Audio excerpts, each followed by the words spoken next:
Here's Sam Cook now as he'll kick it away for the second time. He steps into this one, and this is a rocket. And taken right on the 30. A good return there, 17 yards. And the Bengals will take over here, 1st and 10.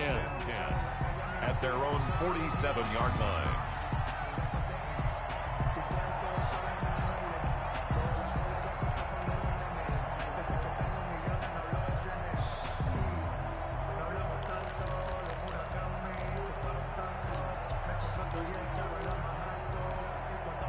The Bengals drive about to get going. And in enemy territory last time through the interception. We'll see what they do on this drive. Can't wait to see how it alters what they decide to do in play calling. Do they continue to throw the ball? Do they want to lean more on the running game? It'll be an interesting sequence of plays that they've got coming up. Does it often affect the play calling with the interception? How much does that change what you do? I think it does, depending on why the interception was thrown. Sometimes it's just a matter of the defense made a great play, so you continue to come back. But if it's on you, if the offense just doesn't have the confidence, if they're a little bit shaky, maybe try and take the pressure off and run the ball a little bit. Now he dumps this off over the middle. Give him 2 yards on that play, and they're going to face a 3rd down. That might feel like a little bit of a lost opportunity there for the offense because the defense brought pressure that time. And sometimes against that, you can get it out to your running back, and it can turn into a big gain downfield. But what a nice job they did getting to him quickly and holding him to a short gain. The Ravens bring out an extra defensive back here on 3rd.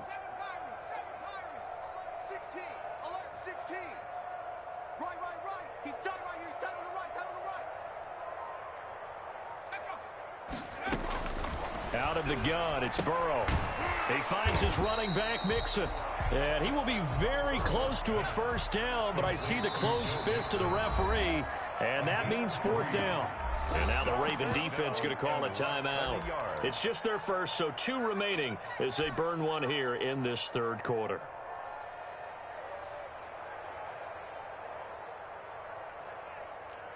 Still just the 3rd quarter, but they've got to make something happen. I think they know that. They're going for it on 4th.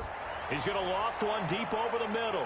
That's going to be knocked away and incomplete. The Bengals try it, but it doesn't work out. And the Ravens are going to get the football back.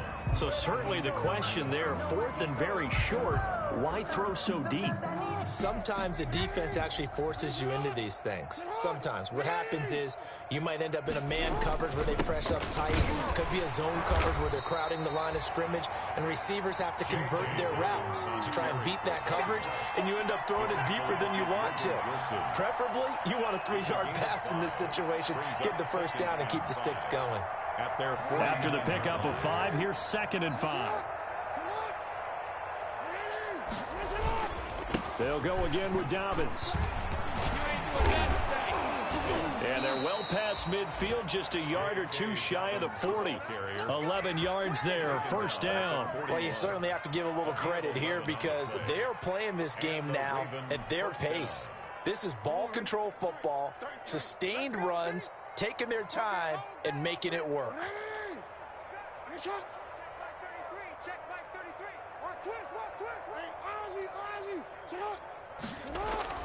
Now a play fake here on 1st down. And a flag comes in as that one falls incomplete. Well, let's see who this is on. So flag for the contact, pass interference. And I know that you're going to look at me and roll your eyes, and rightfully so, because you know what I'm going to say. Doesn't the defender have a right to the football as well? No, I don't like defenders. That's because you spent too much time with me. Okay, I'll side with you on this one. This is the correct call. And he'll wind up losing yardage here back at the 21-yard line. Yikes, a 4-yard loss really sets him back now for 2nd down.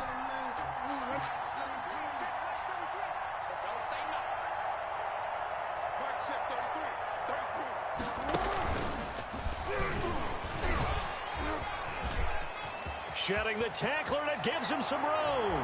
And he'll take it into the end zone for a Ravens touchdown.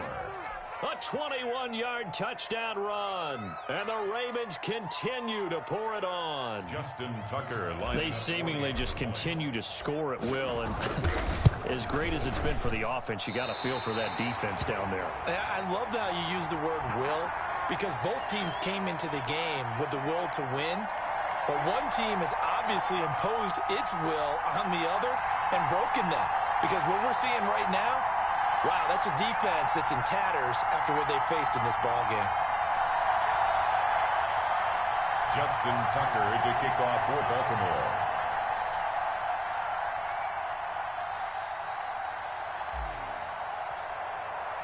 So with a missed PAT in his rearview mirror, he goes back out to kick this one off. Fair catch made at the 25-yard line. The Bengals take over 1st and 10 at their own 25-yard line.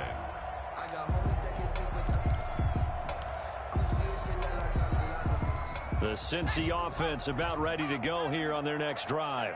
And last time they were very fortunate, this offense. They went for it on 4, turned it over in their own territory, but the other guys held up.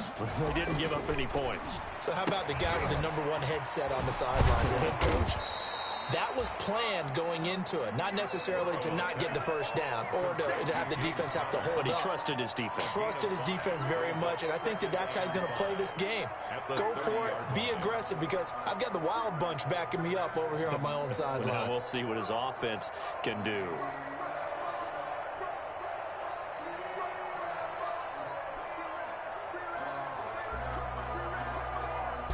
Ball on the 30. They'll come up with a 2nd and 5. Here's Burrow setting up to throw it. Looking for his running back, and he's got him. And they take him down, losing yardage back at the 27. That'll set him back with a loss of 3 on the play. And it'll be 3rd down.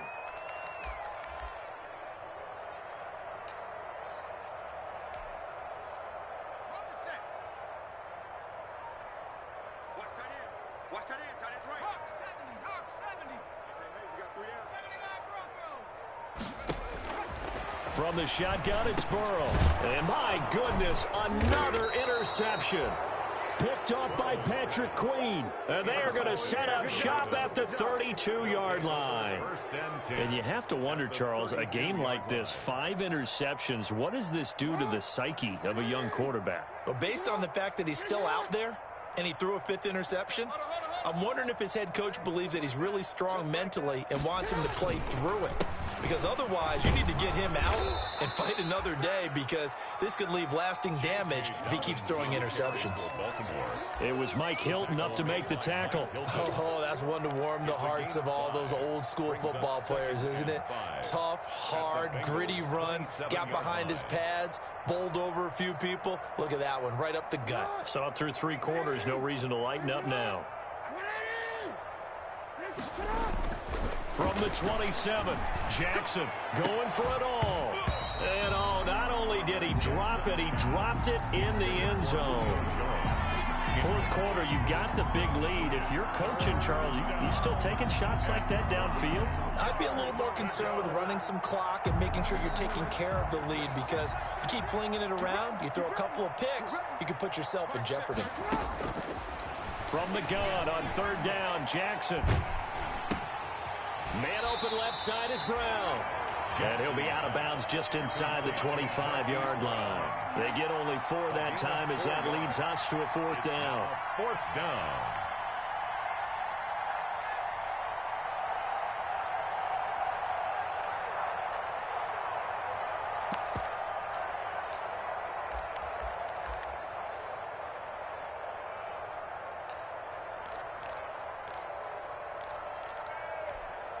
And with things looking pretty good on the scoreboard, they're going to keep the offense out there and go for it here on 4th. They're going for it with Dobbins. And I'm not sure he got there. Did they stop him? They did. He needed a yard. He didn't get anything. And the Bengals will get the football back. Burrow going to lead up the Bengals here, 1st and 10 at their own 23. He'll hand it off here. This is Mixon. A solid run on first down. Gain of 7 leaves them with a 2nd and 3. Well, no matter how they phrase it, staying on schedule, staying ahead of the sticks, whatever you want.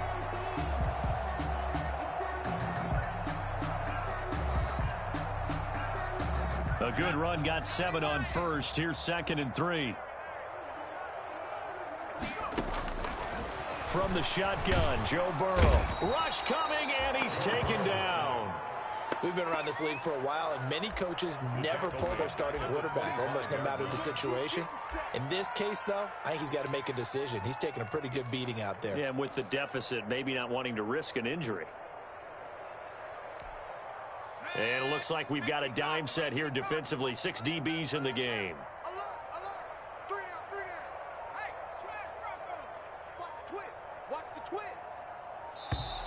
Boy, and now they can't even get a play off. He didn't even try to signal for a timeout, so they must have not been aware of the numbers. I think he lost track of the time left in the play clock and probably was trying to read the defense and trying to figure out which play to run and just lost track, and it cost him. After the delay, they're backed up even further for 3rd and long.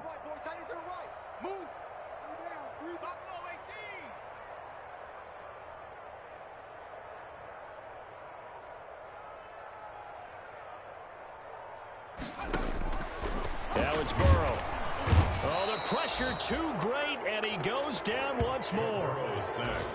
So if we recount real quick, he had the touchdown earlier, and now he comes up with the sack here. No doubt about it, he's having himself a game. Here's Matt Bosher now as the drive goes backwards, so he's on to punt it away.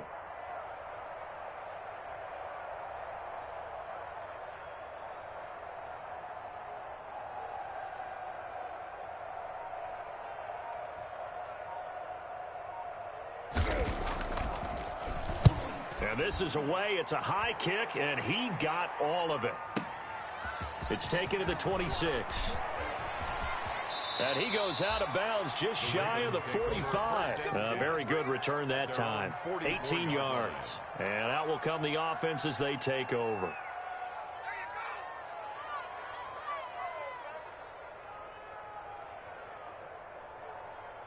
The Raven offense set at the line for this next drive. And this game comfortably in hand. The scoreboard speaks for itself, but you still got your starting quarterback out there. When do you go to the backup? Let him get some time.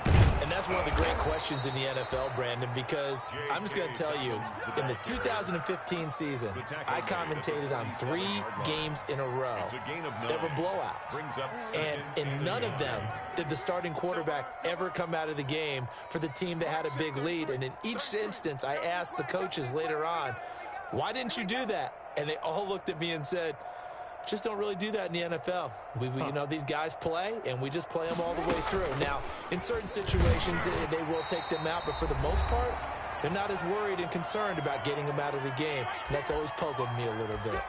Typically, we think it's the strong safeties that are better tacklers, especially closer to the line of scrimmage amidst traffic. But in this case, how about the free safety coming up and making the big-time play? They'll try to run for it with Dobbins. And he's got this down to the 35. It's a pickup of 11 and a Baltimore first down. Well, that's a carry they have to be satisfied with. And throughout this game, they've been satisfied with what he's given them. Whenever they've needed a big run, a first down, he's the guy they've turned to. And it doesn't matter what the defense thinks. They feel like they've got the confidence to keep handing it to him and keep picking up good yardage. They'll run on first down. Dobbins. A gain of 3, 2nd down. Well, from an offensive perspective, that was a tough run because he only picked up 3 yards. Well, let's flip it over to the defensive side. They now have the advantage. 3 3-yard gains, that means they're punting the ball likely on 4th down. That's what you're looking for when you're playing defense. 3 yards on that last carry. Here's 2nd and 7.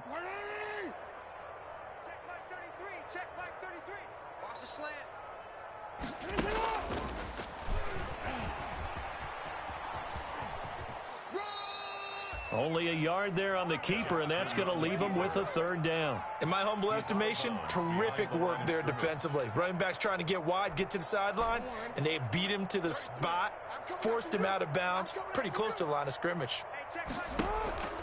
This time, Jackson will throw it. Steps away to his left. He may try and run for this. 12 yards to pick up there. Good for a Raven first. And Brandon, this is the time of the game when Jackson could really take over. He's got the defense's legs a little bit tired. He's got them on the run. Yeah, this defense looks gassed, and you're exactly right. Second half with the lead, this is when Lamar Jackson seems to thrive. Hey, check mark 33. Check mark 33. In your face.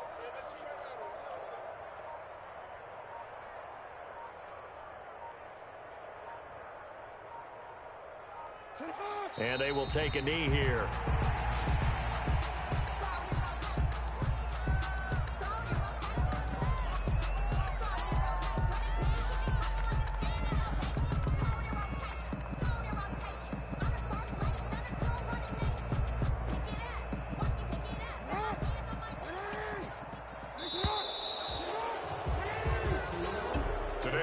Charles, it's one thing to win. It's another thing to win and put up the amount of points that they did. Boy, were they clicking on offense. They can't help but feel great about themselves, can they? I mean, what a game to put up that number of points, continually feeling like they're moving the ball and things are working and clicking. They think that they can bottle this and carry it with them. And as an offensive coordinator, you just don't think you can do anything wrong. Whatever you call, run, pass, it's all going to work. That's called being in the zone.